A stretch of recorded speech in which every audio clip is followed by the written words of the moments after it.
Lena's hands were shaking as she unclipped the water canister from her belt. She looked at the dragon and then looked at the canister. 2 liters. That was all she had. For a creature this size, 2 liters was nothing. It was like giving a single raindrop to a man lost in a desert. It would not save him.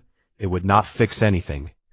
But the voice in her head was still echoing, and the pain in it was so deep and so old that she could not stand there and do nothing. She stepped closer. Her boots crunched on the dry stone. Zorathan did not move. He could not. His body had been locked in slow decay for so long that even lifting his head was beyond him. But his one open eye followed her, and in that eye she saw something that made her throat tighten. Hope. A tiny, desperate, almost dead flicker of hope.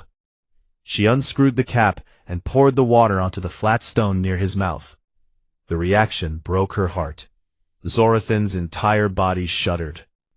A sound came from deep inside him, something between a groan and a cry, and his cracked pale tongue stretched out and touched the small puddle on the rock. He lapped at it slowly, carefully, as if he was afraid it would disappear.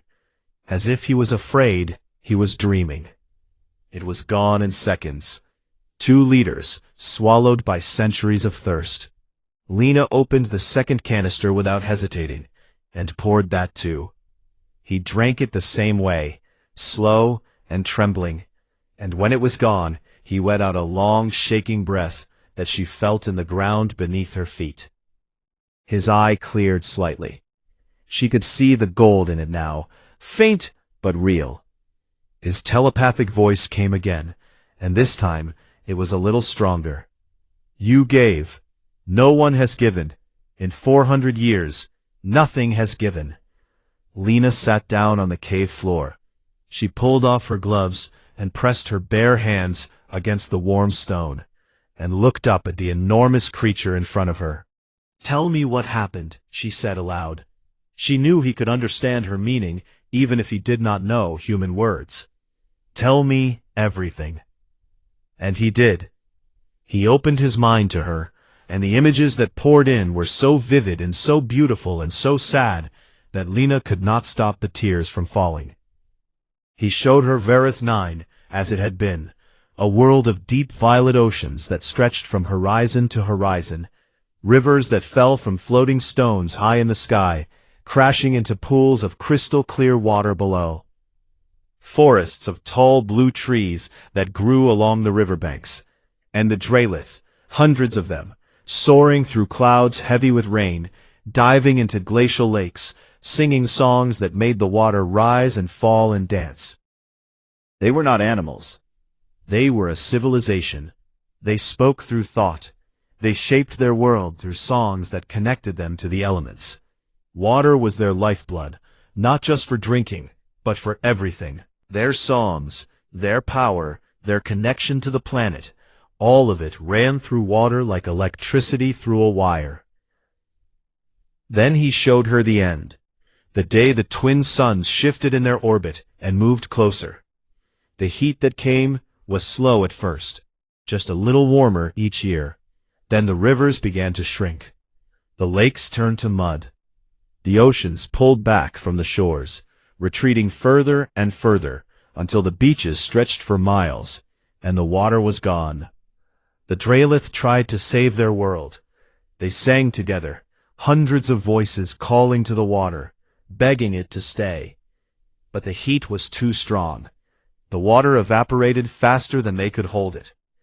The oceans boiled, and the steam rose, and the atmosphere could not keep it, and it drifted away into space like smoke. The dying started soon after. The oldest Dralith went first. Their ancient bodies could not handle the thirst. Then the young ones, too small and too weak to enter the deep survival sleep. Then the strong ones, one by one, over decades and centuries, until the song stopped and the world went silent. Zorathan had watched them all die. His mate had closed her eyes and not opened them again 200 years ago. His children had gone before that. He had dug graves in the dry stone with his claws, and buried them, and then crawled into this cave, and waited for his own end. But his body would not die. The Dralith were built to last for ages, and even without water, his heart kept beating. So he lay there in the dark, year after year, decade after decade, century after century, feeling the thirst burn through every part of him, too weak to move, too alive to die. When the images stopped, Lena was crying hard. She wiped her face with the back of her hand, and looked at Zorathan and said, "I am going to help you." She activated her comlink and called the ship. Captain Hughes answered, and she said the words that changed everything. "Captain, I have made first contact. Sentient alien life. He is dying and he needs water. I need every leader we can spare sent down here right now." The silence on the other end lasted a long time. Then Hughes spoke, and his voice was careful and tight. "Morris, our water reserves are calculated for the trip home. We cannot just dump them on the surface. Then we ration harder on the way back. We cut showers. We recycle more. I do not care how we do it, Captain, but I am not leaving him here to die." Nate Castillo ran the numbers and said they could safely spare 200 liters without putting the crew at serious risk. Sophie Grant, listening from the science bay, nearly shouted her support. Kevin Tran said nothing, but started plotting the fastest shuttle route to the surface. Hughes hesitated. The rules said one thing, the situation said another. Then Lena said the thing that settled it. "We came out here to find life, Captain. We found it. If we let him die because we were worried about being a little thirsty on the way home, then we have no business being in space." Hughes closed his eyes. Then he gave the order. 200 liters of the crew's water supply, loaded into sealed containers, sent to the surface of a dead planet, to save a dying dragon. Lena looked at Zorathan. "Help is coming," she said. "Hold on." His golden eye blinked slowly. "I have held on for 400 years, he whispered in her mind. "I can hold on a little longer." Kevin brought the water down in the drop shuttle the next morning. 200 liters in sealed white containers, stacked in neat rows. Lena, Sophie, and Nate hauled them into the cave one by one, their boots scraping on the dry stone, their breathing loud in the silence. Zorathan watched them with his golden eyes, and his massive body trembled when the smell of water reached him. Lena opened the first container and poured it into the flat stone basin near his head. Zorathan drank.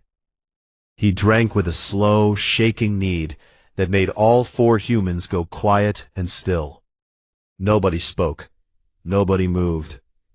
They just watched a creature who had been dying of thirst for 400 years finally drink again. They opened another container, then another, then another. It took nearly an hour for him to finish all 200 liters. When the last drop was gone, the change was already showing. His scales, still cracked, had taken on a faint shine. And then he did something that made Sophie gasp and grab Lena's arm. He lifted his head. For the first time in 60 years, Zorathan raised his head off the ground and held it up. His neck trembled with the effort, but he held it. "You have given me more than water," his voice said in all of their minds, stronger now, deeper. "You have given me a reason to believe that kindness still exists." Over the next several days, Lena stayed on the surface while the ship orbited above. She and Zorathan talked constantly. His telepathy grew sharper and more clear as his body slowly recovered, and he shared more and more about the Dralith and their world. The Dralith, she learned, had never built cities or machines. They had never needed to. Their connection to the elements of their world was so deep and so powerful that they could shape stone with a song, call rain from a clear sky, and move rivers with their voices. Their entire civilization ran on this bond between themselves and the planet. Water was the key to everything. It carried their songs. It held their power. It connected them to the living heart of the world. When the water died, the bond broke. They did not just lose something to drink, they lost their ability to speak to the earth, to feel the wind, to touch the deep currents of life that flowed through everything. It was as if someone had taken away not just their food, but their very soul. Then Zorathan told her something that made her heart beat faster. Deep beneath the surface of the planet, far below the dry stone and the dead riverbeds, there was a sealed aquifer. A massive underground lake, locked away by the shifting of rocks during the catastrophe 4 centuries ago. The water was still there, millions and millions of gallons of it, trapped under kilometers of stone. Zorathan had always known it was there. He could feel it far below, like a heartbeat under the ground. But he had been too weak to reach it. Digging was useless at that depth. And the Drelith songs that could crack open stone needed water to work. It was a cruel trap. The water he needed to sing was locked away, and the song he needed to free it required water. Lena saw the answer immediately. "We have drills," she said. "We have equipment built to crack open underground water on dead worlds. That is exactly what I was trained for." She called the ship and laid out her plan to Captain Hughes. It was not a small ask. What she was proposing went far beyond their mission. They were supposed to survey and move on, not drill into an alien planet. Hughes pushed back, hard. Their drill was compact, meant for surveys, not deep-bore operations. Their power cells were limited, and they were already low on supplies. But Lena had an idea that no human had ever tried before. Human technology would start the drill, pushing down through the stone as deep as it could go. Then, once the drill reached even the faintest trace of moisture, Zorathan would use that small amount of water to power his song and crack the seal from below. Human machines and alien songs working together. Sophie called it the most important moment in human history. Nate called it a crazy gamble. Kevin just asked where to land the equipment. They set up the drill on the canyon floor outside the cave. Nate rigged it with every spare power cell on the ship, and Lena calibrated the angle using Zorathan's guidance. He could feel the aquifer's exact location far below, with a precision that no human instrument could match. He told her where to point the drill, and she adjusted it down to the centimeter. The drill ran for 18 straight hours. It ground through ancient rock, descending deeper and deeper, the sound of it echoing off the canyon walls. At 1,400 meters, the bit hit a layer of hard crystal and nearly broke. Nate cursed and rerouted the power and adjusted the settings and got it going again. At 2,000 meters, the temperature readings jumped. They were getting close. The air around the drill was hot and humming. At 2,300 meters, the sensors found moisture. Not flowing water, not a stream or a pool, just damp stone, the faintest trace of trapped liquid deep in the rock. But it was there. Lena ran into the cave. "We found it. Can you feel it?" Zorathan raised his head, and his golden eyes burned bright. Yes. What happened next was something that none of the humans had words for. Zorathan dragged himself out of the cave. It took him a long time. His claws dug trenches in the stone, and his body scraped along the ground, and his wings hung loose at his sides. But he made it out into the open air for the first time in decades. He pulled himself to the borehole and positioned his massive body above it. Then he spread his wings. They were wide, wider than the shuttle, tattered and thin, but still enormous. He opened his mouth, and he sang. It was not a roar. It was not a scream. It was a song, deep and low and old, and it shook the ground. Lena felt it in her teeth, and in her ribs, and in her bones. The canyon walls hummed. The drill rattled in its housing. Pebbles bounced on the ground. It was the sound of something ancient, reaching down into the earth, and asking it to open. The ground cracked. A deep groan came from below. the sound of stone breaking apart after centuries. Pressure that had been building for 400 years suddenly released. Then the water came. It erupted from the borehole like an explosion, a pillar of water shooting 60 meters into the sky. It was cold and clear and ancient, stored beneath the planet for 400 years, and it rained down on everything. It soaked the cracked ground. It pooled in the canyon. It began to flow along the old dry riverbeds, following paths it had not followed in centuries. The fossilized rivers came back to life. Zorathan stood in the middle of it. Water crashed over his body, ran down his scales, filled the cracks in his hide. His gray scales turned silver. The fractures sealed. His eyes blazed gold like two small suns. He spread his wings wide and threw his head back and let the water pour over him. And he was no longer a dying creature hiding in a cave. He was a dragon, magnificent, alive. Lena stood in the rain on an alien world, soaked from head to foot, and she laughed until she could not breathe. In the weeks that followed, Varus 9 began to change. The aquifer beneath the surface was far bigger than anyone had guessed. Water flowed out through the borehole day and night, spreading across the cracked plains, filling old basins and dry craters. Thin streams found their way through the canyons, following the paths of ancient rivers that had been empty for 400 years. The air, dry and thin for so long, started to carry moisture. Lena could feel it on her skin when she stepped outside without her helmet for the first time. The planet was not healed, not yet, but it was breathing again. Zorathan grew stronger every day. He drank from the new streams and sang every morning, great low songs that rolled across the valley like distant thunder. The songs seemed to help the water move. Lena did not fully understand how it worked, but she could see the result. Wherever Zorathan sang, the water spread faster, soaked deeper into the ground, reached further across the dead land. His scales were bright silver now, smooth and strong. His wings were healing. His golden eyes were sharp and clear. And when he looked at Lena, there was a warmth in them that she had come to recognize as deep affection. They talked every day. His telepathy was powerful now, and their conversations flowed easily, like two old friends sitting together. He told her about the history of the Drelith, stories that went back thousands and thousands of years.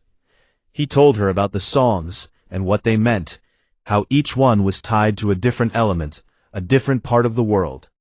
He told her about his family, his mate, whose name translated roughly to bright water, his two children, small and clumsy and full of joy. He told her how they died, and his voice in her mind was quiet and steady, but Lena could feel the weight of grief behind every word. 400 years of grief, compressed into silence. She told him about Earth, about the oceans that covered most of the planet, about rain and snow and rivers, about how humans had nearly destroyed their own water supply once, through pollution and greed, and how they had fought to bring it back. Zorathan listened to everything with the patience of a being who had lived for thousands of years, and found all of it interesting. "Your species is strange," he told her one evening as they sat on the ridge above the cave, watching the twin suns set. The sky turned deep orange, and the new streams below caught the light like threads of gold.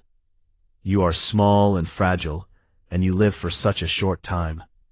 But you carry something inside you that I have not seen in any other creature in all my long years." "What is that?" Lena asked. "You choose to care. It is not instinct with you. It is not automatic. You see suffering, and you make a decision to help. That decision, that choice, is the most powerful thing I have ever witnessed." Lena did not know what to say to that, so she just sat with him and watched the sunset, and felt the faint breeze that now blew across a world that had not felt wind in centuries. But the time came, as it always does, when she had to leave. The starward crest could not stay in orbit forever. Their supplies were running low. Captain Hughes received orders from Coalition Command to return home with their findings. A full expedition would be assembled and sent back, but that would take more than a year. The crew had to go. Lena did not want to leave. The thought of it sat in her chest like a stone. She had come to this planet as a scientist on a routine survey mission, and she was leaving as something else entirely. She did not have a word for what she was now. The first human to befriend an alien dragon. The girl who brought water to a dying world. None of those labels felt right. She just knew that Zorathan was her friend, and leaving a friend alone on a planet at the edge of known space felt wrong. Zorathan did not ask her to stay. He understood that she had her own life and her own people. But before she left, he gave her a gift. He sang a single soft note and pressed his enormous nose against a small stone on the cave floor. The stone glowed for a moment, warm and golden, and then went still. "Take this with you," he said. "I have put a memory inside it. When you hold it and close your eyes, you will see my world as it was. The waterfalls, the violet seas, the songs. Keep it, so your people will know that water is not just something to drink. It is the voice through which a world speaks." Lena picked up the stone. It was warm in her hand. She closed her eyes, and for a brief moment she saw it all. The beautiful, living, impossible world that Vareth 9 had been. She opened her eyes, and tears were running down her face. Before the crew left, Zorathan made a formal declaration. He spoke through Lena's telepathic link, and she repeated his words aloud for the ship's recordings. "I, Zorathan, last of the Drelith, declare an eternal alliance between my kind and the species called human. The debt I owe cannot be measured and cannot be repaid. Not because of the machines or the drilling or the 200 liters of water, but because a small, soft, short-lived creature heard a dying dragon beg, and she did not hesitate. She gave. In all the long ages of the Drelith, we believed ourselves the greatest beings in the universe. Greatness is not size or strength, or how long you live. Greatness is the willingness to give water to a stranger who has none. Humanity is young, but its compassion is older than the stars." Captain Hughes, who had argued against every step of this mission, stood straight and saluted. Zorathan did not know what the gesture meant, but he felt the respect behind it, and he bowed his great silver head in return. The crew boarded the shuttle. Lena was the last to step inside. She looked back at Zorathan, standing tall on the ridge, his silver scales catching the light of the twin suns. Water flowed in fresh streams at his feet. He was beautiful. "I will come back," she said. "I know," he answered. "And for the first time in 400 years, I have something worth waiting for." The shuttle door closed, the engines fired, and Lena Morris rose into the sky, holding a worn stone in her hand and carrying a dragon's trust in her heart. Lena Morris came home a different person. She had left Earth as a junior specialist on a small survey ship, and she returned as the most talked-about human alive. Her reports to the United Earth Coalition shook the world. First contact with a sentient alien species was already the biggest news in history. But the details of the story, a dying dragon begging a young woman for water, a crew giving up their own supply to save him, a song that cracked open the earth and brought a dead planet back to life. Those details captured something deeper. People did not just read about it. They felt it. The stone Zorathan had given her was studied by every major research center on Earth. Scientists built special neural interfaces that allowed people to hold the stone and experience the memory inside it. Hundreds of leaders, researchers, and ordinary citizens saw Vareth 9 as it had been.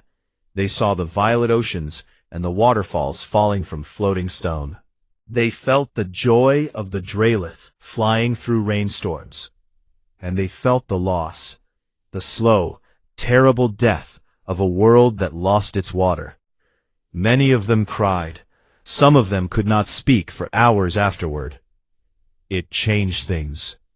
Governments that had been fighting over water rights on colony worlds went quiet and came to the table. Corporations that had been draining aquifers for profit faced sudden public outrage. The story of Zorathan and Lena became a mirror that humanity held up to itself, and what people saw in that mirror made them want to be better. 14 months after the Starward Crest returned, the full expedition launched. It was the biggest mission the Coalition had ever put together. 12 ships, 300 crew members, enough hydro-terraforming equipment to reshape a continent. Lena was on the lead ship, promoted to senior specialist and officially named as humanity's liaison to the Dralith. When the fleet arrived at Varath 9, Lena went down to the surface first, alone, just like the first time. But the planet she landed on was not the same dead world she had left. The aquifer had kept flowing. Lakes had formed in the old basins, their surfaces still and silver under the orange sky. The canyon where they had drilled was now a river valley, with water running steady and strong between the pale stone walls. Thin clouds drifted overhead. Not many, but they were there. Clouds on a world that had not seen clouds in 400 years. Zorathan was waiting on the ridge above the cave. He was fully restored now, and the sight of him took Lena's breath away. His scales were brilliant silver, shining in the light of the twin suns. His wings, fully healed, spread wide enough to cast a shadow over the entire canyon below. He was enormous and powerful and beautiful, and when he saw her shuttle descend, he rose up on his hind legs and let out a single clear note that rang across the valley like a bell. Lena stepped out of the shuttle, looked up at him, and smiled. "Told you I would come back." The work that followed took years. Human engineers and Zorathan worked side by side, locating more sealed aquifers and opening them one by one. The humans brought the drills and the power and the science. Zorathan brought the songs. Together they pulled water from deep beneath the stone and spread it across the surface. Atmospheric processors were set up to build humidity. Slowly, steadily, the planet healed. Then came the rains. The first rain on Varath 9 in 400 years. It started as a light drizzle, barely more than mist, falling from the thin clouds that had been growing for months. Lena was standing outside the base camp when she felt the first drop on her hand. More drops fell. Then more. Within minutes, it was a steady, gentle rain, falling on the cracked earth and the new lakes and the flowing rivers. Zorathan flew. He spread his great silver wings and launched himself into the sky and flew through the rain with his mouth open, drinking the falling water, spinning and diving and rising again. He sang as he flew, and his song was not sad. It was joyful. It was the sound of a world coming back to life. Lena stood in the rain and watched him fly, and she was crying again. But this time, it was not from sadness. There was one more surprise. Zorathan had believed he was the last of his kind. He had carried that loneliness for 4 centuries, the terrible weight of being the only one left. But deep in hidden caves scattered across the planet, sealed in a stasis so deep that even Zorathan had not been able to sense them without the water to carry his songs, 17 other Draliths survived. Frozen in a sleep between life and death, just as Zorathan had been. With the water flowing again and his songs restored to full power, Zorathan reached for them. He sang to them, deep calling songs that traveled through the water in the ground, and the rivers, and the rain, and one by one they woke. Each time a Dralith opened its eyes for the first time in centuries, each time an ancient dragon lifted its head and tasted water again, Zorathan sent the same message to Lena, wherever she was on the planet. Another one lives, because of you. By the third year, 12 Drelith had been woken. By the fifth year, all 17 were alive and recovering. They were thin and weak and confused, but they were alive. And when they flew together for the first time, 18 silver dragons in a sky that had rain in it again, the humans on the ground stopped their work and just watched. The alliance between humans and the Drelith was made official. They called it the Covenant of Water. Humanity promised to protect Varath 9 and help restore it fully. The Drelith promised to share their elemental knowledge with human scientists. That knowledge changed everything. Worlds that had been declared dead and useless were given a second chance. Human drills and Drelith songs worked together across the galaxy, pulling water from stone, coaxing moisture from dead atmospheres, turning deserts into living worlds. It was a new age of terraforming, and it had started with a girl and 2 liters of water. Lena Morris became the most famous human in the galaxy, though she never cared about that. What she cared about was the moment that started it all. The dark cave, the dying dragon, the voice in her head begging for a single drop. Years later, at a formal ceremony on Varath 9, one of the elder Drelith, who had been woken from stasis, asked her a question. The elder was old, far older than Zorathan, with scales that had turned from silver to deep blue with age. It lowered its great head to look at Lena with eyes the color of a deep ocean, and said, "Why did you help him? You did not know him. You did not know our kind. You owed us nothing. Why did you give your water to a stranger?" Lena thought about it for a long time. Then she answered in the simplest way she could. "Because he was thirsty." The elder stared at her. Then it bowed its head low, nearly touching the ground, in the deepest gesture of respect the Drelith knew. "And that," it said, "is why your species will outlast the stars." The story of Lena Morris and Zorathan spread across the galaxy. It was told on human colony worlds, and whispered between alien species who had never met a human before. It was taught to children and remembered by elders, and recorded in the archives of civilizations that would last for millions of years. Not because it was a story about dragons or spaceships or terraforming, but because it was a story about the simplest and most powerful act in the universe. Someone was thirsty. Someone else had water. The planet Varath 9 was dead. There was no other word for it. The ground was cracked and pale like old bone. The sky was a thin, hazy orange, with no clouds and no rain. The 2 suns above burned without mercy, and the heat pressed down on everything like a heavy hand. There were no rivers, there were no lakes, there was not even a puddle anywhere on the entire world. 400 years ago, something had gone wrong with the twin suns. They shifted closer, and their heat boiled the oceans away. Every drop of water on the surface vanished into the sky, and then into the emptiness of space. Everything that lived on Varath 9 died. The plants turned to dust, the animals collapsed in the dry riverbeds. The great civilization of the Drelith, the ancient dragon beings who had ruled this world for thousands of years, fell silent, one by one. All except one.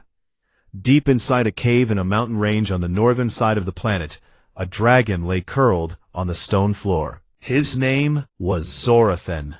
He was enormous, bigger than a human cargo ship, with a long neck and wide wings folded tight against his body.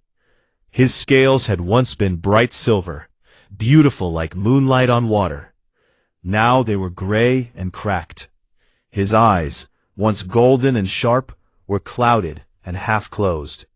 His throat was so dry that every breath he took made a rough, scraping sound like 2 stones grinding together. He had not had water in over 300 years. Zorathan was not dead, but he was not really alive either. The Drelith could live for thousands of years, and their bodies could survive in a kind of deep sleep when times were hard. But this was not sleep. This was slow suffering. He was aware of every moment, every dry breath, every crack that formed in his scales. He had tried to find water. He had dug into the ground with his claws until they bled. He had flown to the poles of the planet, searching for ice. He had sung the old songs that his ancestors used to call rain from the sky. Nothing worked. The water was gone, and he was alone. He had watched his family die, his mate, his children, the elders of his kind. One by one they had closed their eyes and not opened them again. He was the last Drelith on Varath 9, and he had been waiting to die for 400 years. But death would not come. His body refused to let go, and so he lay in his cave, trapped between life and death, burning with a thirst that never ended. Far above the dead planet, a human ship moved through the darkness of space. It was called the Starward Crest, and it was a small exploration vessel belonging to the United Earth Coalition. The crew was only 5 people. Captain Dan Hughes was a calm, careful man who liked to follow rules and stay on schedule. Nate Castillo was the chief engineer, a loud and friendly man who could fix anything with enough tape and swearing. Sophie Grant was the biologist, always excited, always asking questions. Kevin Tran was the pilot, quiet and steady. And then there was Lena Morris. Lena was 22 years old. She was a junior hydroterraforming specialist, which meant her job was to study dead planets and figure out if water could ever be brought back to them. She was smart and stubborn, and she cared too much about everything, which her crewmates sometimes found annoying and sometimes found wonderful. She had joined this mission because she believed that water was the most important thing in the universe, and that finding it on other worlds could save millions of lives. When Varath 9 showed up on the ship's scanners, nobody was excited. It looked like every other dead rock they had surveyed for the past 3 months. Dry, empty, boring. But Lena noticed something on her screen that made her sit up straight. There was a heat signature coming from inside a mountain range on the northern continent. It was faint, but it was there. Something on that dead planet was warm. Something was alive. She told Captain Hughes, and he frowned.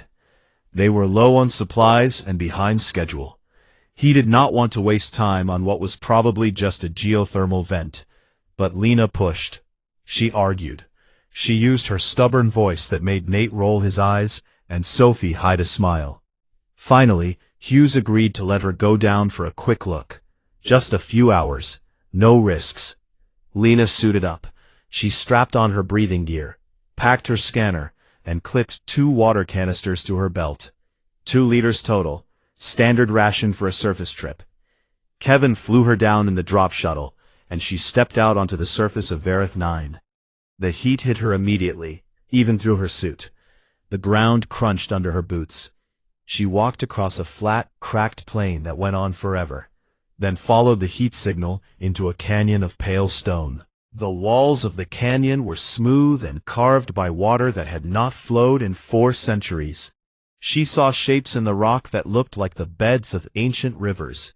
Fossils of creatures she could not name were pressed into the stone like handprints. She walked for an hour before she reached the cave.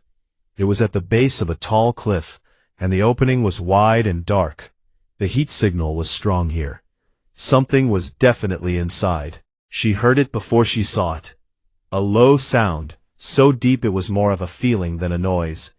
It vibrated through the ground and up through her boots and into her chest. It was a groan.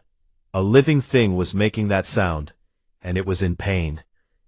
Lena turned on her helmet light and stepped inside. The cave was huge, big enough to hold a building. The walls were scratched with deep claw marks. The floor was gouged and torn. And there in the middle of it all was Zorathan. He was the biggest living thing she had ever seen. His body filled most of the cave. His tail curled around the far wall. His wings pressed flat against his sides. His scales were gray and broken. His ribs showed through the skin. He looked like something that had been dying for a very, very long time. One of his eyes opened. It was huge and gold and clouded with pain. He looked at her, and she felt his gaze like a weight on her whole body. Then something happened that she was not prepared for. A voice appeared in her mind. Not in her ears, in her mind. It was deep and rough and cracked, like a voice that had not been used in centuries. "Please, water, I beg you, even one drop." Lena stood in the mouth of that cave, her heart beating so hard she could hear it in her ears, and she stared at a dying alien dragon who had just begged her for the one thing she carried on her belt. She did not run. She reached for her canister.